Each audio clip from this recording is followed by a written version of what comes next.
this. There are questions I'm already beginning to get on Facebook. There are people apparently who are watching this posted on our church website from other parts of the country, and they're sending questions on Facebook. If you have any questions, you don't have to go to Facebook. You can actually ask if you wish to do that. And we may have an extra session just where we just do nothing but answer questions. John will do that. John has all the answers. We'll give you all those if you'd like to have. When you start thinking about the new heaven and new earth, of course, we would think about the book of Revelation, which can be somewhat confusing because the book of Revelation is what's known as apocalyptic literature. What that means is it's written in code. The initiated who understood what the code meant understood the message. The non or uninitiated who didn't understand the code but could only guess. It was written that way because of the persecution that Christians were going through at the time. And so as John writes this revelation that he's given as he is taken to see what is existing in the heaven as it exists now, he writes about it in language that the regular people would read and not necessarily understand, because a great deal of it talked about what was going to happen bad to the people who were hurting the people of God. Now, the trouble is, here we are several centuries later, and we don't have all the code. So it's sometimes a little difficult to understand what's happening in the Revelation letter. What are they really talking about? And there's a great deal of symbolism, a whole lot of symbolism. We just sang Home with the Soul. It talks about the crystal sea. If we were doing a lesson just on Revelation, we'd talk about the symbolism of that. Now, I'm saying that because I'm about to read you a passage from Revelation, and I want you to understand as I read the passage that I am aware of the symbolism that exists in the book of Revelation. For example, in the 21st chapter of Revelation, when it talks about the new heaven and new earth, it talks about the new Jerusalem. And when it talks about the new Jerusalem, it says that it is 12,000 stadia by 12,000 stadia square. You say, what's a stadia? Well, it comes to 1,400 miles. So it's 1,400 by 1,400 miles, which makes 1,960,000 square miles just for one city. You say, well, do we really think that's exactly what that's going to be? Well, it's kind of interesting because that would be just a little less than the quarter of the landmass of North America. It'd be about 3% of the landmass of the entire planet. And we look at that, and sometimes people will say, well, if the New Jerusalem is all it's going to be, then and it's only a quarter of the size of North America, then you would be limited to the number of people that could be there. If you want to use that kind of logic, you're going to miss the whole point of Revelation, but we can answer that kind of logic with logic that's just as reasonable as that. It also says that the walls of the city are 12,000 stadia high, which is 1,400 miles high. If we put a floor every 10 feet, that'd be another 79,200 floors. You understand that that's not what it's meant to be. What I'm trying to say is you can make it ridiculous. But as we read about the new heaven and new earth, let's look in Revelation 21, verses 1 through 4. John, as he is seeing this vision of what is and is to be, says, "Then I saw a new heaven and a new earth. For the first heaven and first earth had passed away, and there was no longer any sea." By the way, the any sea there he's talking about is not like the ocean on the earth. It's that crystal sea we just sang about. Then the next verse he says, "I saw the holy city, the new Jerusalem, coming down out of heaven from God, prepared as a bride beautifully dressed for her husband." Now let's stop and see if we can explain some of this. We've already talked about the fact, and you may not remember this, and that's fine, that in the Jewish mind, the word heaven could refer to one of three places. They talked about the heavens sometime, or the heaven that referred to where the birds fly, what we would call the atmosphere. Sometime they talked about heaven, which is where the stars are. We would call that space. And then sometimes they would talk about heaven as being the dwelling place of God, and that's typically what we think of when we think of heaven. So this new Jerusalem's coming down out of heaven. So there's going to be a new heaven and a new earth. One of the questions I got on Facebook was this: well, wait a minute. If there's going to be a new heaven, a new earth, how's that new heaven going to be different than the heaven that exists now? I'll try to explain that as I get through this today, if I possibly can. The next verse says, "And I heard a loud voice from the throne saying, 'Now the dwelling of God is with men, and he will live with them. They will be his people, and God himself will be with them and be their God.'" And the next verse says, "He will wipe every tear from their eyes.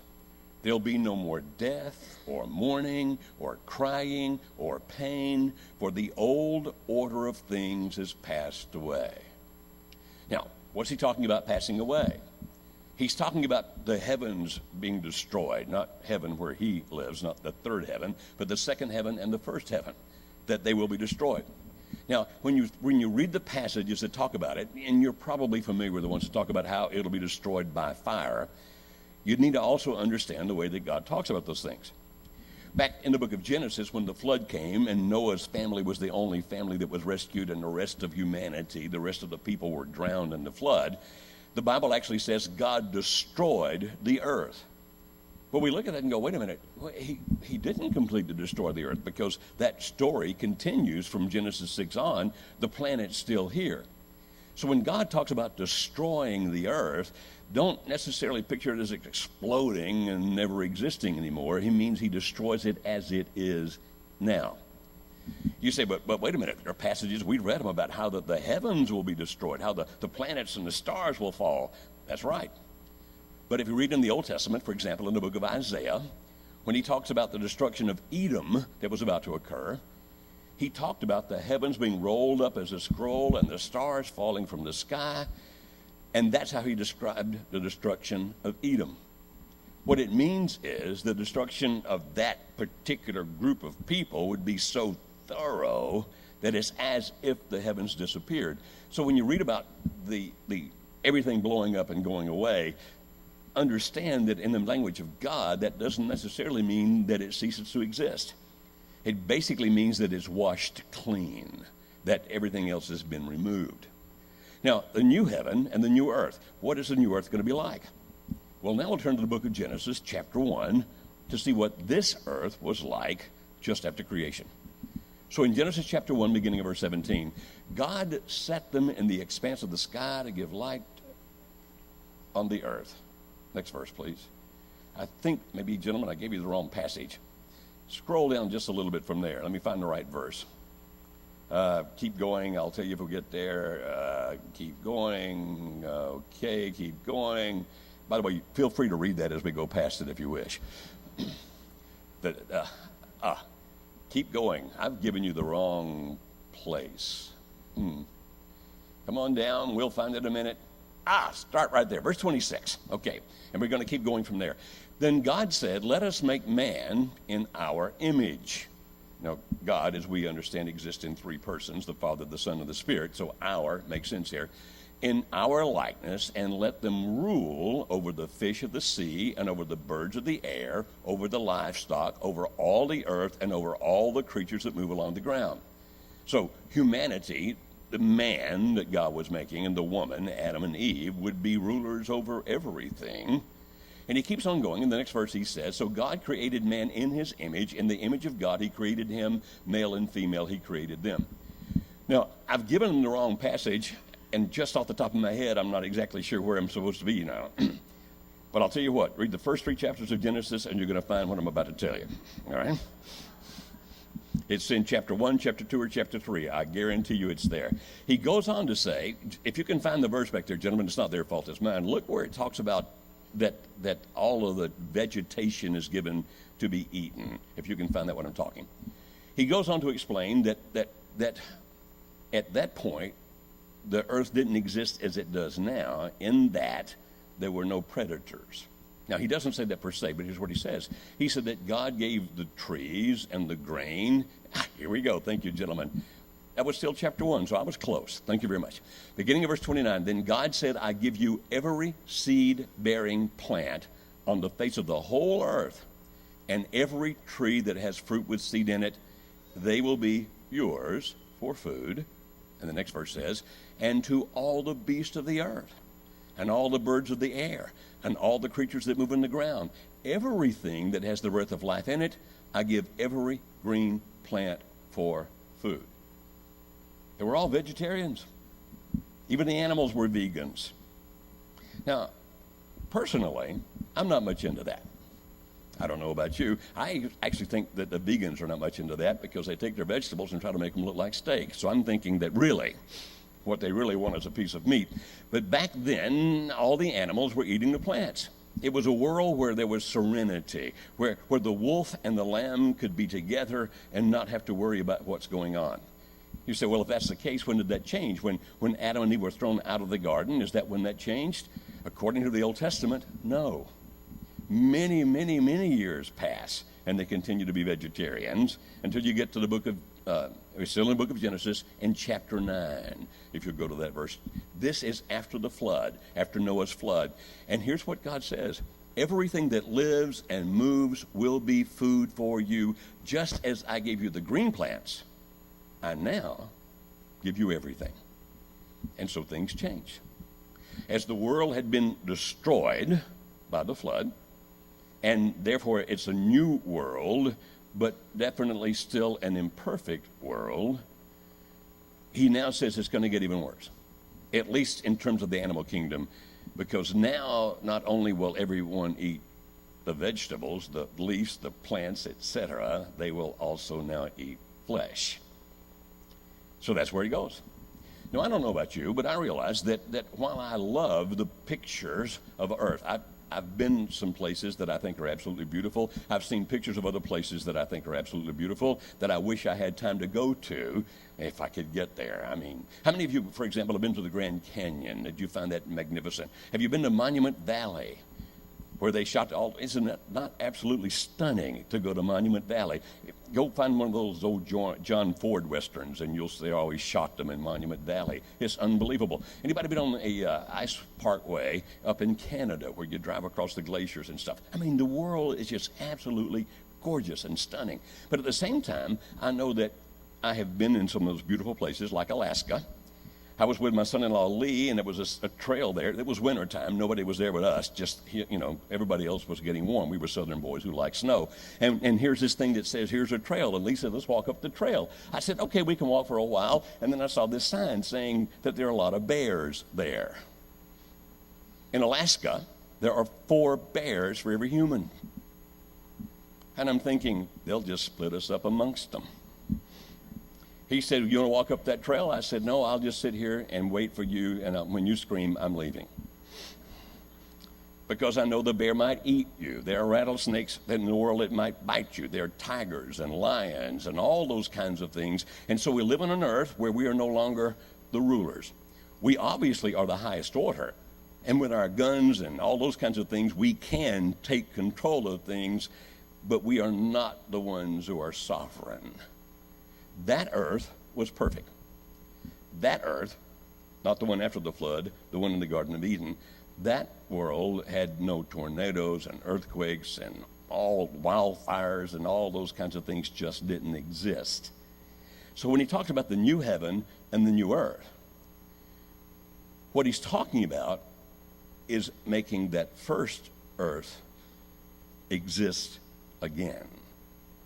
Now, you say, wait a minute. You're taking all that from Revelation? You just told us earlier that Revelation is highly symbolic. It is. But when we read those first 4 verses about the new heaven and new earth, if that's the only place that was mentioned, we'd go, okay, that might be symbolizing something else, so we can just kind of ignore it. But there are other passages that talk about the new earth, or that the old order of things are going to pass away and there's going to be a restoration. Put up that next passage there.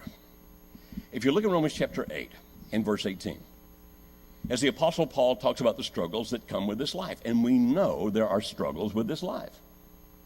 Just the announcements this morning. I mean, Coach Meyer's death and Coach going on to be with God, that's not bad news, and we will miss him.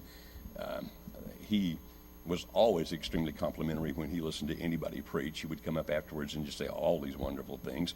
So we mourn that because he was a great man, but we know he's better off. But then we hear that other announcement about that one-day-old child being beaten to death, and we go, this world has some really bad things in it. I mean, who can even imagine somebody doing such a thing? And so in this world that has all these troubles, here's what Paul writes to the Romans. I consider that our present sufferings are not worth comparing with the glory that will be revealed in us. That Romans chapter 8, beginning of verse 18. Look at the next verse. The creation waits in eager expectation for the sons of God to be revealed.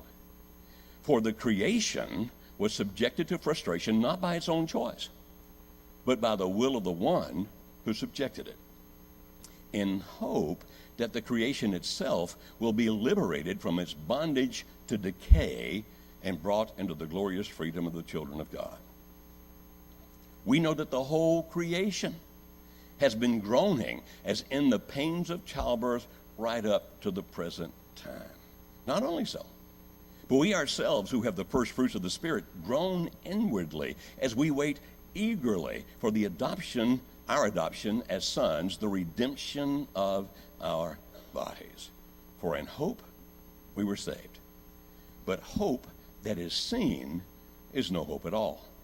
Who hopes for what he already has?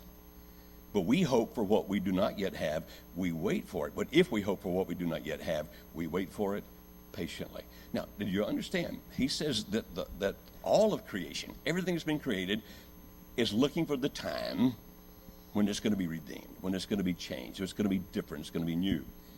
He says, now you need to hold on to the hope. As a matter of fact, he even makes a statement there that we can understand in terms of our understanding of science, such as it is. He says, because all the creation is in bondage to decay. That's true. Everything decays. Now, we know, I say we know, as far as we can tell, let's put it that way. I was talking to this physicist once who's just absolutely brilliant. His PhD is in small particle physics. I said, what does that mean? He said, for me, an atom is the biggest thing. We go digging deeper into that. And I said, well, what about the second law of thermodynamics, which says that everything is running down, that eventually the whole universe, all the universe is just going to cease to exist because it all runs down? He said, yes, that's what appears to be so. But you understand, if you're a true scientist, you say, from what we can observe, there may be something we have not yet observed. But everything's running down. Everything's running down. Everything is subject to decay. Everything is in bondage to decay. He says, but the whole creation is looking forward to when it's going to be different. So let's look at that next passage. Here's what he says in Matthew chapter 19 in verse 28. He's talking to his apostles. And look what he says. I tell you the truth. By the way, when you read that, it doesn't mean that Jesus is saying, well, I used to lie, but now I'm telling you the truth. When he says, I tell you the truth, what he's saying is, really pay attention to this. I tell you the truth, at the renewal of all things, when the Son of Man sits on his glorious throne, you who have followed me will also sit on 12 thrones, judging the 12 tribes of Israel. Now, as I said, he's talking to the apostles. But you notice that? He said, at the renewal of all things. So it's not just a revelation concept. We see it in Revelation, but we find it in many other passages like Romans chapter 8 and Matthew chapter 19. Oh, and again in the book of Acts in chapter 3. In Acts 3:21, he says, he, talking about Jesus now, must remain in heaven. That's the third heaven. That's where God is, until the time comes for God, catch this, to restore everything, as he promised long ago through his holy prophets. So you find this taught all through the New Testament. There's going to be a renewal, a restoration. That means God's going to put it back the way it once was, not the way that it is now. And you say, well, and so when you read those passages about the earth being destroyed, I understand the earth being destroyed in the same sense that Noah's flood destroyed the earth, that he's going to wipe it clean. Do you think, you might be asking the question, do you think then it will still be as beautiful as it is now? Because some of the beautiful things we see were caused by all the problems the earth has, such as the earthquakes and the volcanoes and etc. And are you saying that all of a sudden it's going to be as smooth as glass again? I hope not. I hope God leaves the beauty as it is now. We are made in God's image. If human beings, the vast majority of us, can look at some of those things and just be awed by the amazing beauty, if we're made in the image of God, and so many of us see it that way, then I think it's a safe assumption to think that God looks at it and he thinks it's beautiful too. Like, wow, that's really, I like that. That's beautiful. So I don't think he's going to remove all the scars from the planet, just like he didn't remove all the scars from the body of Jesus after he resurrected. He was in a new and glorious body, but he still had his scars, because it was who in It was part of who and what he is and what he had done. And so I'm hoping that Grand Canyon is still there and that there are mountains to climb and all those kinds of things. And if you're thinking, no, wait a minute. So you're saying we're going to have a new body. Yes, that's what I've been teaching for the last 2 weeks. And we are going to live on a new earth, right? Which is a restoration of the way God intended it to be to begin with. That's correct. Then you might be thinking, well, on that one, there were animals. Will they be animals? Will there be animals on the new earth? I'm convinced that there will be. If it's going to be the renewal of all things, the restoration, then he's going to put it back like the Garden of Eden. Now, if one of us happens, to butcher a cow and have a hamburger, that would be fine with me. But I don't know exactly what's going to happen there, but I believe that the scriptures teach that there will be animals on the new planet.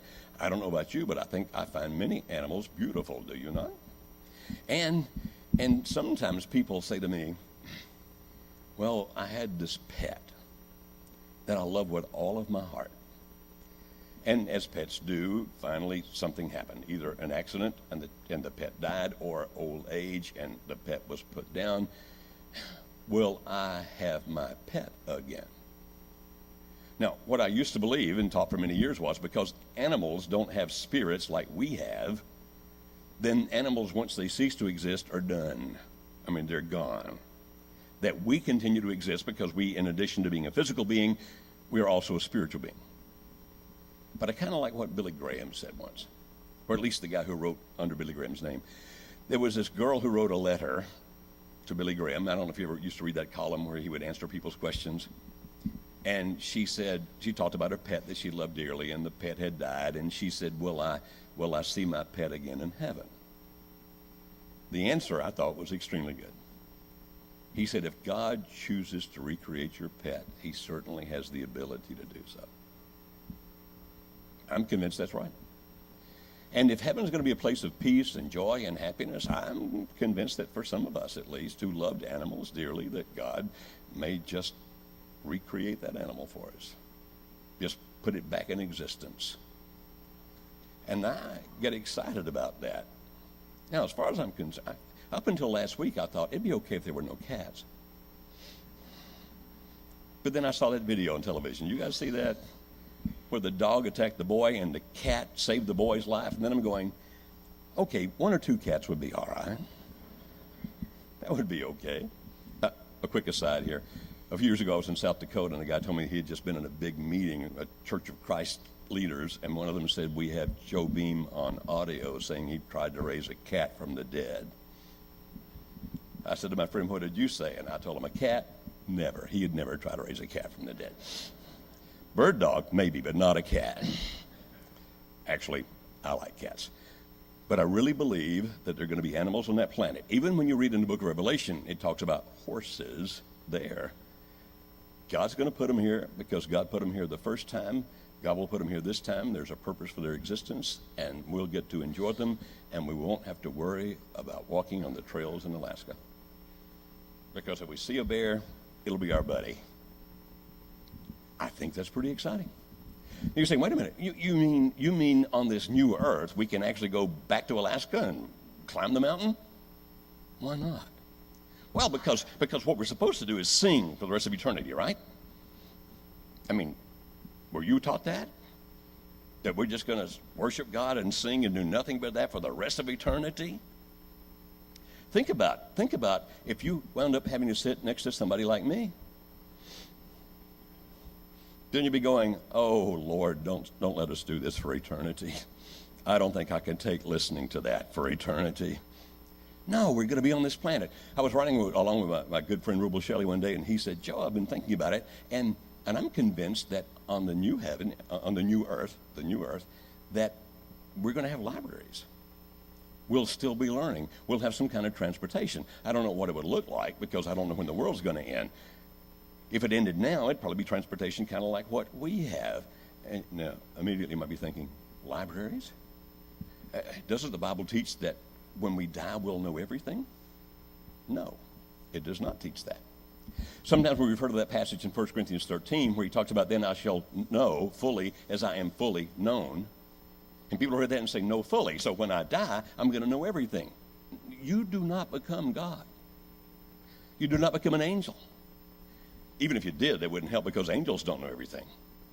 Only God is omniscient. Only God knows everything. When in that passage he says, I shall know fully as I'm fully known, what he's referring to, what he's actually talking about is I'll know God the way God knows me. Because I'll be face to face with God. I'll be able to see God. That'll be an amazing and wonderful thing.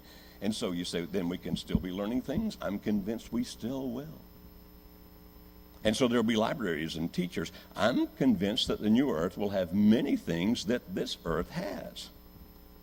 There will be golf for you golfers. You say, yes, but all of them will be holes in one in heaven. No.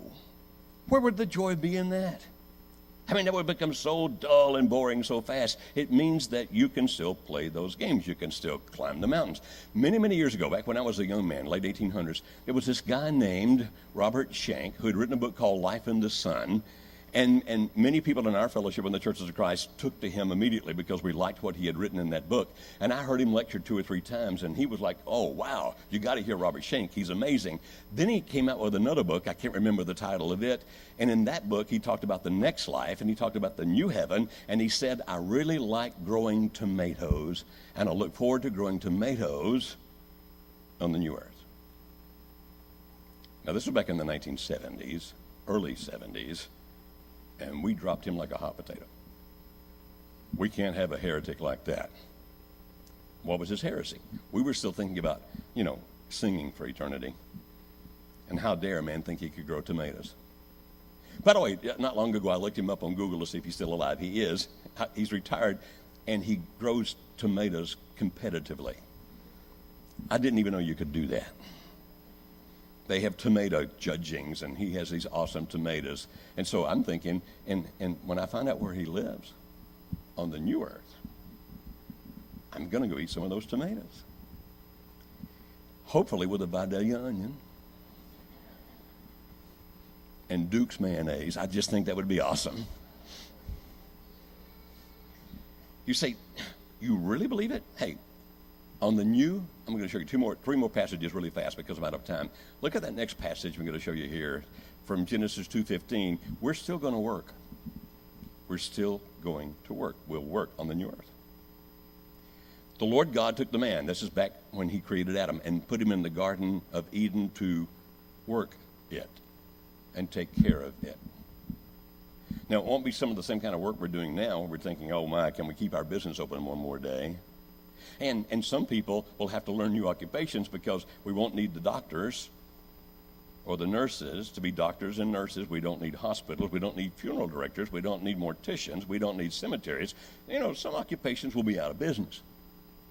You say, well, are you implying that I have to keep doing what I'm doing now? Not if God is as gracious as I hope he is. There are other things I would like to do, but we're not just going to sit around. We will actually work. Oh.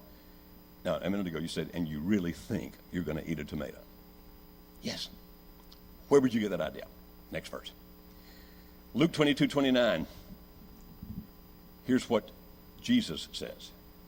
And I confer on you a kingdom, he's talking to the apostles now, just as my Father conferred one on me, so that you may eat and drink at my table in my kingdom, and sit on thrones judging the 12 tribes of Israel.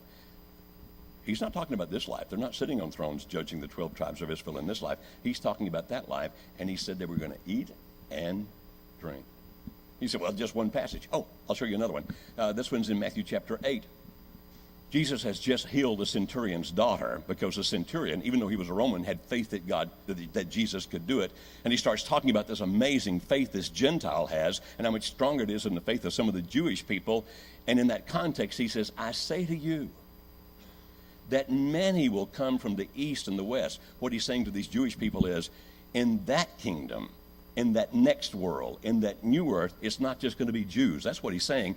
People are going to come from the east and the west, like that Roman centurion, and will take their places at the feast with Abraham, Isaac, and Jacob in the kingdom of heaven. A feast. I'm looking forward to that. And because we're going to have this body that's just absolutely perfect, you can eat all you want and not worry about doing things to your heart and your liver and all that kind of stuff. Now, apparently it's going to be all vegetables, and that does kind of deter me some. But it's going to be where we exist very much as we exist now, but with a new body and on a planet where the terrible things that happen here won't be happening there. Well, there's a lot more to talk about, so we'll get back into that next week. And if you have questions, please start submitting those. I'll do my best to answer. And as always, it's not true just because I say it is. Take your Bibles, read, dig, study. As a matter of fact, we have a book out there in the foyer for a donation of any amount to Marriage Helper, that nonprofit that I work for. You can have one of those books or as many of those books as you want. If you don't have money to donate but want the book, come take a book anyway. But there's a little booklet out there about this where you can read more about it if you wish. And then you take your own Bibles and you study to see if this is what God is saying. If we can help you in any way, please make your need known as we stand and sing.